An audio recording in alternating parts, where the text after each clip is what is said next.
Hi, room 37. We're back with the one and only Ivan.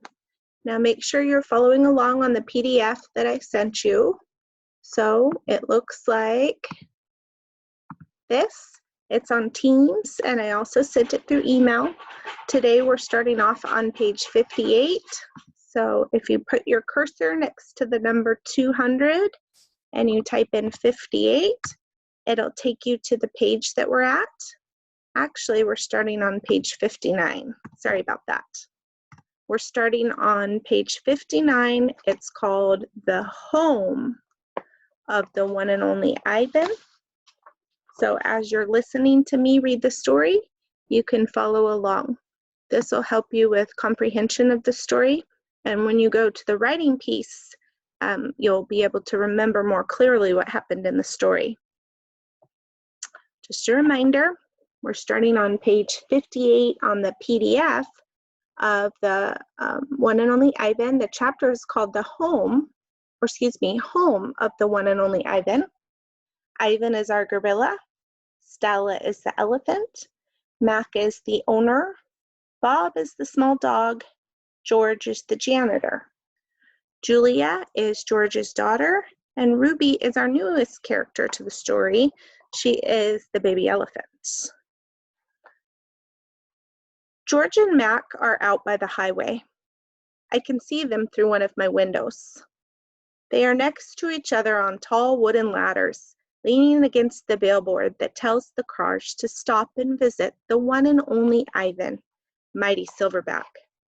George has a bucket and a long-handled broom. Mac has pieces of paper. He slaps one against the billboard. George dips the broom into the bucket. He wet the paper with liquid from the bucket, and somehow the paper stays in place. They put up many pieces before they are done.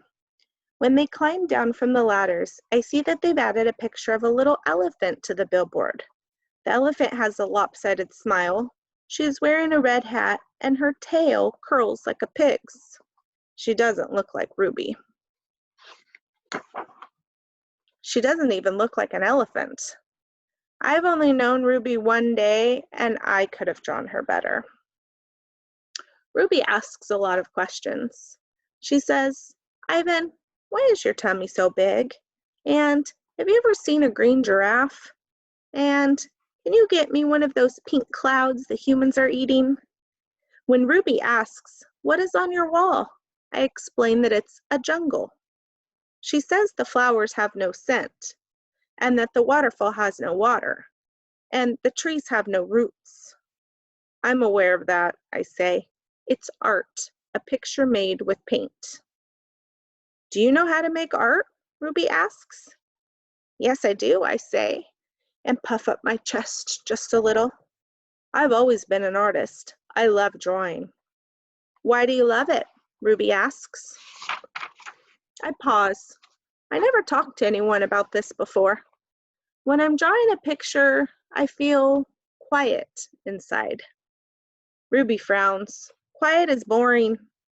Not always. Ruby scratches the back of her neck with her trunk. What do you draw anyways? Bananas mostly, things in my domain. My drawings sell at the gift store for $25 a piece with a frame. What's a frame? Ruby asks. What's $1? What's a gift store? I close my eyes. I'm a little sleepy, Ruby. Have you ever driven a truck? Ruby asks. I don't answer. Ivan? Ruby asks. Can Bob fly? A memory flashes past, surprising me. I think of my father, snoring peacefully under the sun while I try every trick I know to wake him. Perhaps I realize he wasn't such a sound sleeper after all. Next chapter, treat. How's that foot, old girl? George asks Stella. Stella pokes her trunk between the bars. She inspects George's right shirt pocket for the treat he brings her every night without fail. George doesn't mind. George doesn't always bring me treats. Stella's his favorite, but I don't mind. She's my favorite too. Stella sees that George's pocket is empty. She gives George a frustrated nudge with her trunk, and Julia giggles. Stella moves to George's left pocket and discovers a carrot. Nimbly, she removes it. Mac walks past. Toilet's plugged in the men's room, he says. Big mess. I'll take care of it, George sighs. Mac turns to leave. Before you go, Mac, George says, you might want to take a look at Stella's foot. I think it's infected again. Darn thing does never heal up right. Mac rubs his eyes. I'll keep an eye on it. Money's tight, though.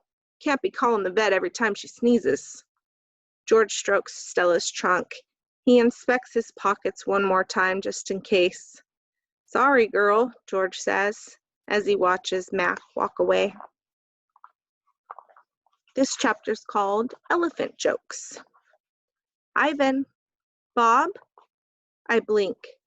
The dawn sky is a smudge of gray flecked with pink, like a picture drawn with 2 crayons. I can just make out Ruby in the shadows, waving hello with her trunk. Are you awake? Ruby asks. We are now, says Bob.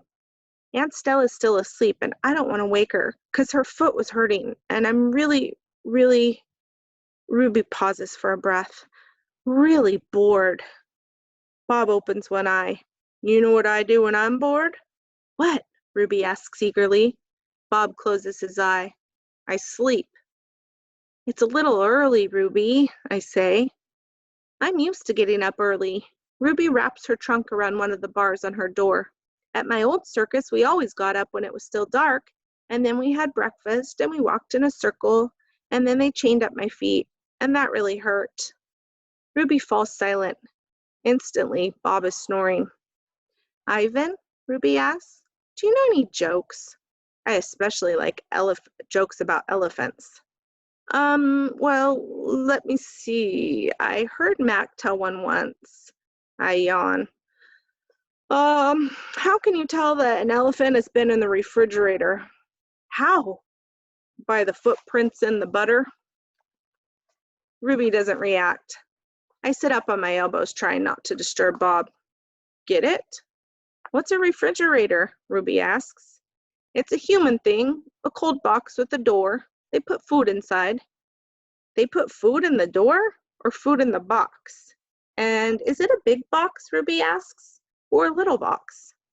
I can see this is going to take a while, so I sit up all the way. Bob slides off, grumbling. I reach for my pencil, the one I snapped in half with my teeth.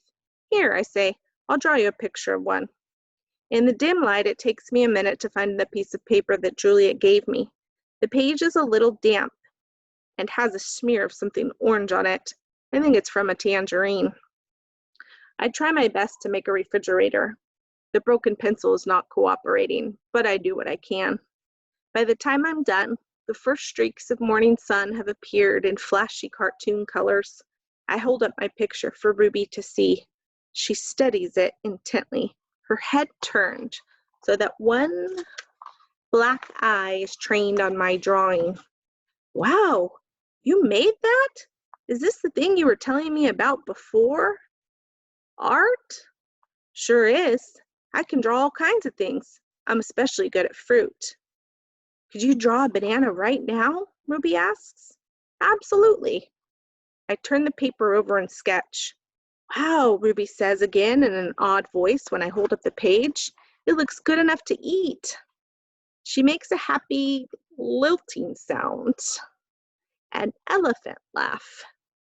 It's like the song of a bird I recall from long ago. A tiny yellow bird with a voice like dancing water. Strange. I had forgotten all about that bird. How she'd wake me every morning at dawn when I was still curled safely in my mother's nest. It's a good feeling making Ruby laugh. So I draw another picture, and another, along the edges of the paper.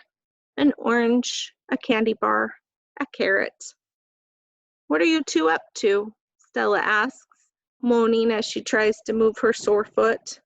How are you this morning? I ask. Just feeling my age, Stella says. I'm fine. Ivan is making pictures, Ruby says, and he told me a joke. I really like Ivan, Aunt Stella. Stella winks at me. Me too, she says. Ivan, Want to hear my favorite joke? Ruby asks. I heard it from Maggie. She was one of the giraffes in my old circus. Sure, I say. It goes like this. Ruby clears her throat. What do elephants have that nothing else has? Trunks, I think, but I don't answer because I don't want to ruin Ruby's fun. I don't know, Ruby, I reply. What do elephants have that nothing else has? Baby elephants, Ruby says. Good one, Ruby, I say, watching Stella stroke Ruby's back with her trunk. Good one, Stella says softly. One more chapter called Children. Once I asked Stella if she ever had any babies. She shook her head. I never had the opportunity. You would have made a great mother, I told her. Thank you, Ivan, Stella said, clearly pleased. I like to think so. Having young ones is a big responsibility. You have to teach them how to take mud baths, of course, and emphasize the importance of fiber in their diet. She looked away, contemplating. Elephants are excellent at contemplating. I think the hardest part about being a parent, Stella added after a while, would be keeping your babies safe from harm, protecting them. The way silverbacks do in the jungle, I said. Exactly, Stella nodded. You would have been good at protecting too, I said confidently. I'm not so sure, Stella said, gazing at the iron bars surrounding her. I'm not sure at all. The one and only Ivan. Be curious and read more. See you next time. Bye, guys.